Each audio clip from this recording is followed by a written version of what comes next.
Salam əziz izləyicilərimiz.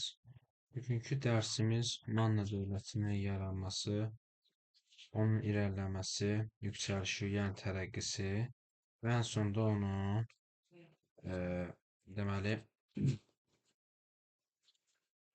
tənəzzülüdür. Və Manna dövləti haqqında biz bilirik ki, Azərbaycanda yaranmış ən qədim dövlətlərdəndir və eramızdan əvvəl 9-cu əsrdə yaranmışdır. Və Manna dövlətinin daxili və xarici siyasəti çox güclü olmuşdur və Manna dövləti yaranmış ən quldar dövlətlərdən biri kimi qeyd olunur. Eramızdan əvvəl 509-cu əsr, eramızdan əvvəl 590-cı illərdə mövcud olmuşdur. Eramızın birinci minilliyin əvvəllərində Cənubi Azərbaycan ərazisində Urmiya gölü hövzəsində mərkəzləşdirilmiş dövlətin meydana gəlməsi üçün şərait yaranır və yeni təşkil edilən dövlət Manna adlanır. Ümumiyyətlə, mərkəzləşdirilmiş dövlət sözünü gəlin aydınlaşdıraq. Mərkəzləşdirilmiş dövlət ölkədə olan vilayətlərin mərkəzə, yəni hökmdara tabe edilməsidir. Manna dövləti quldarizm dövründə ilk yaranmış dövlət olmağına baxmayaraq, o mərkəzləşdirilmiş dövlət idi. Və tarixdən bilirik ki, biz mərkəzləşdirilmiş dövlət olmayanlardan Teymurilər dövləti 1270-1307-ci illərdə mövcud olmuş. Teymurilər dövləti mərkəzləşmiş dövlət deyildi. Və bunun müqayisə üçün mən dedim. Manna, Assur və Urartu işğallarına qarşı mübarizədə mətinləşdi. Yəni gücləndi. Eramızdan əvvəl 9-cu əsrdə xırda dövlət birləşmələri mövcud idi. Manna ərazisində Zamua, Mazamua, Gilzan, Karalla və sair vilayətlər meydana gəldi. Urmiya gölünün cənubunda Zamu vilayəti yerləşirdi. Assur qaynaqlarında Zamu hökmdarları ifadəsi işlədilmişdi. Manna adı ilk dəfə eramızdan əvvəl 843-cü ildə Assur qaynaqlarında yad edilmişdir. Və burada demək olar ki, 843-cü ildə 3-cü Salmansarın Daş kitabəsində belə yazır ki, mən Mannalı Udakinin mülklərinə yaxınlaşıram. Və bunu da qeyd etmək istəyərdim ki, Mannanın ilk və son hökmdarları haqqında Azərbaycan tarixi qaynaqlarında heç bir məlumat yoxdur. Yalnız birinci hökmdarı biz 3-cü Salmansarın Daş kitabəsinə görə bilirik ki, Udakidir və ən güclü hökmdarı, ən tərəqqisini yaşamışdı, çiçəklənmə dövrünü yaşamışdı. Və birinci İranzunun dövründə eramızdan və 740-719-cu illərdə hakimiyyətdə olub və mərkəzləşmiş dövləti daha da deməli gücləndirib və e, və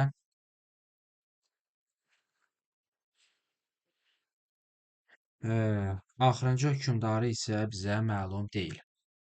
Ölkənin adı Mannar, Munna və sair qeyd edilirdi. Və nəhayət eramızdan əvvəl 9-cu əsrin sonlarında Urmiya gölü hövzəsində Manna dövləti yarandı. Ölkənin əsas vilayəti Zamua vilayəti idi. Və bunu mən vurğulayardım, çünki bizə lazım olacaqdır. Və slaydlar çox yoxdur. Bu günləri səsdən çox istifadə edəcəyik və bunu da nəzərə alaq. İranzu eramızdan əvvəl 740-719-cu illərdə hakimiyyətdə olub, bayaqlarda qeyd elədim.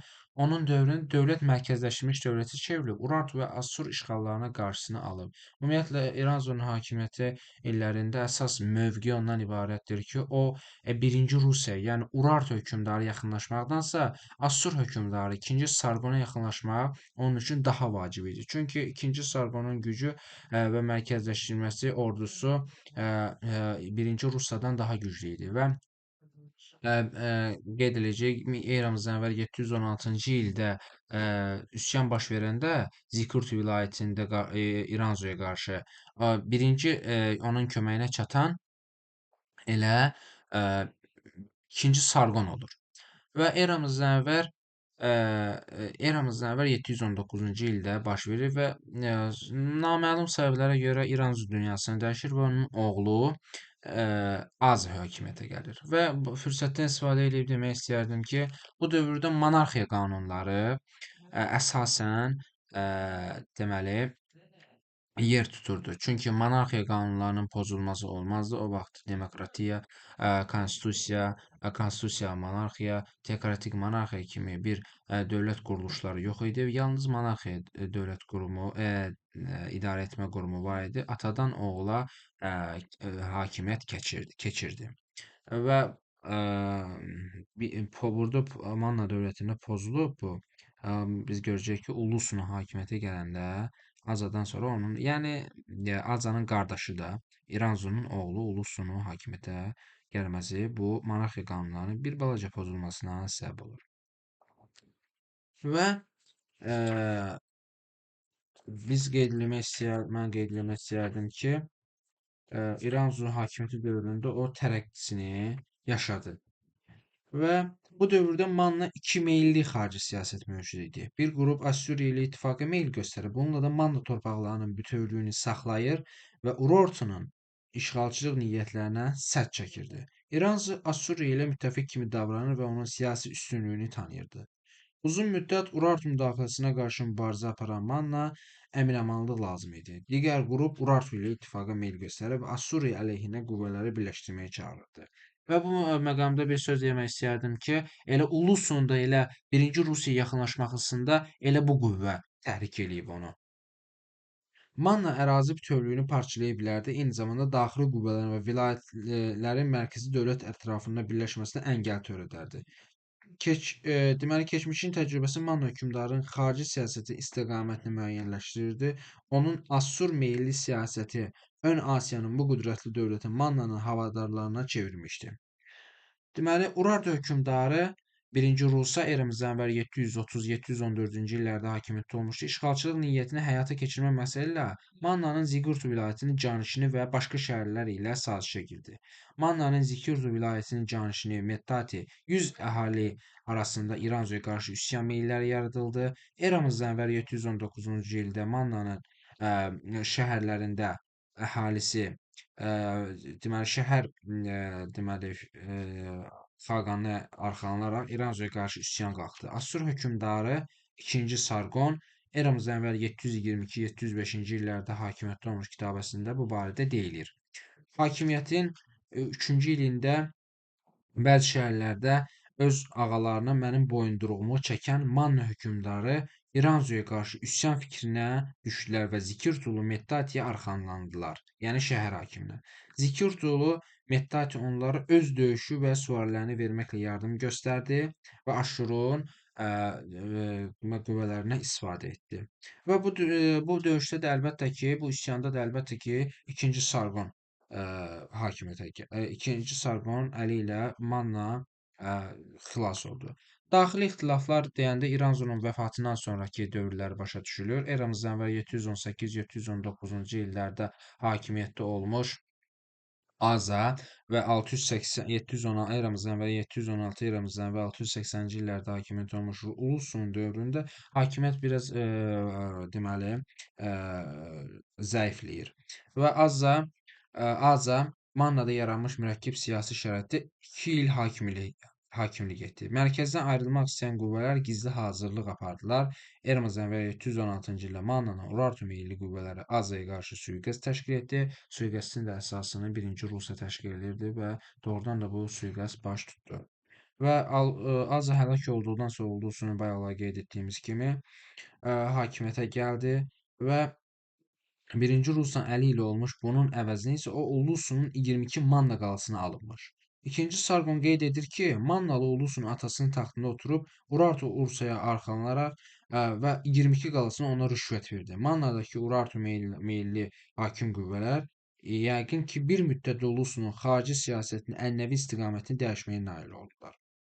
Və deyək ki, burada da Ullusun peşman oldu, yenidən Sargon'a üz çevirdi.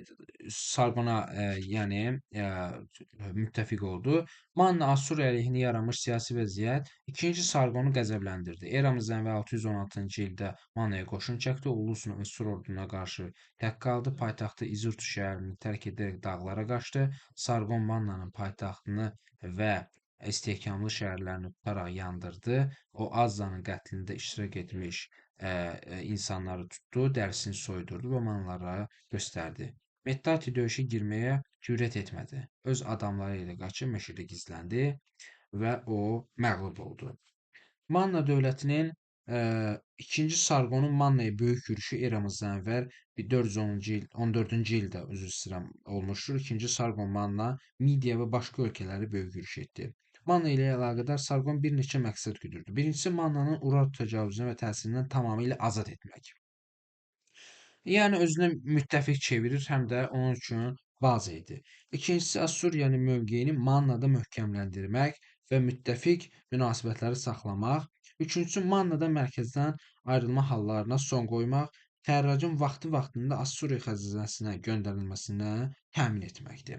Əsas da burada qeyd edirik ki, xərracdır da, xərac əsas yer tutur. İkinci Sarqon Kullar dağını aşıb Lullubilərin Zamua vilayətinə gəlib çıxdı. Sumbi vilayətinə döyüşə hazırlığı keçdi. Sonra çətin keçirən dağları aşaraq 7 dağa çatdı və nəhayət gəlib çatdı. 714-cü ildə onu bu əsarətdən qurtardı. Ullusunu yenidən Sarqonla ittifaqa girdi. Manna dövlətinin süqutuna gələndə Manna uzun müddət Assuriya ilə ittifaqa sadiq qaldı və eramızdan əvvəl 7-ci əsrin 1-ci rübündə Qafqazda gəlmiş Skif tayfaları ilə ittifaqa girdi. Mannanın qərb və cənub-qərb vilayətlərinə Kimmer, Skif, Sak tayfaları birləşmələr məskunlaşır və Assuriyaya qarşı böyük təhlükə yaradırdı. Kimmer, Skif, Sak tayfaları da bildirir ki, eramızdan əvvəl 7-ci əsrdə buralara gəlmişlər. Manna Assur itaətindən çıxdı. Yəni artıq Kimerski Sakata yanaşdı.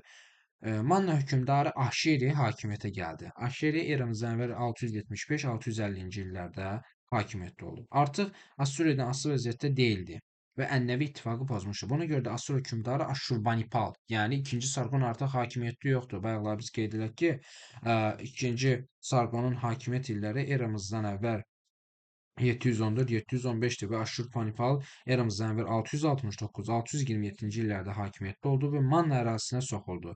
Salnamədə qeyd edilir ki, Aşşurbanipal Manna hökmdarı Ahşeriyə qarşı getdi. Çünki Aşşurbanipalın ata-babalarına tabe olmurdu. Eramızdan əvvəl 650-ci ildə, bunu yadda saxlayaq, 650-ci il Manna tarixində çox deməli, vacib məqamlardan biridir, vacib illərdən biridir.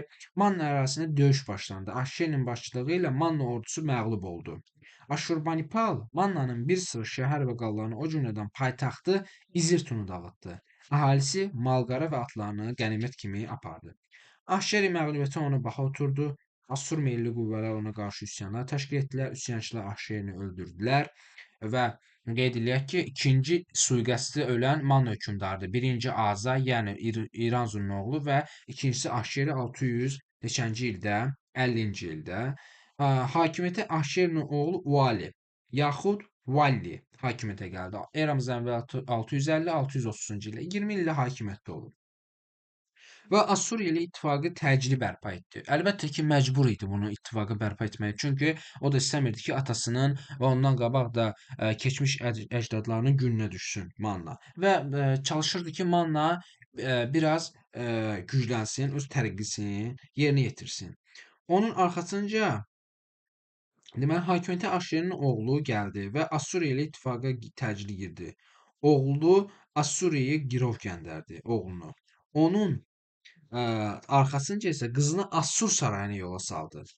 Manna yenidən Assuriyadan asılı vəziyyətə düşdü. Bundan sonra Manna Assuriya ilə ittifaqa tam sadiq qaldı. Eramızdan əvvəl 616-cı ildə Assuriya, Midiya və Babilistan ilə mübarizədə təklənən zaman Manna hərbi dəstələri ona köməyə gəldi. Assuriya artıq süquta doğru gedirdi. Eramızdan əvvəl 6-cı əsrin 90-cı illərində, yəni eramızdan əvvəl 593-cü illərdə təxminən Manna müstəqil dövlət kimi varlığını saxlardı. Çox güman ki, eramızdan əvvəl 590-cı ildə Manna İranın mərkəzində yaranmış güclü Midiya dövlətini tanımış, lakin daxili müstəqilliyini saxlamışdı. Bundan sonra da Manna adı tarixdən silindi. Çox maraqlı mövzudur. Azərbaycan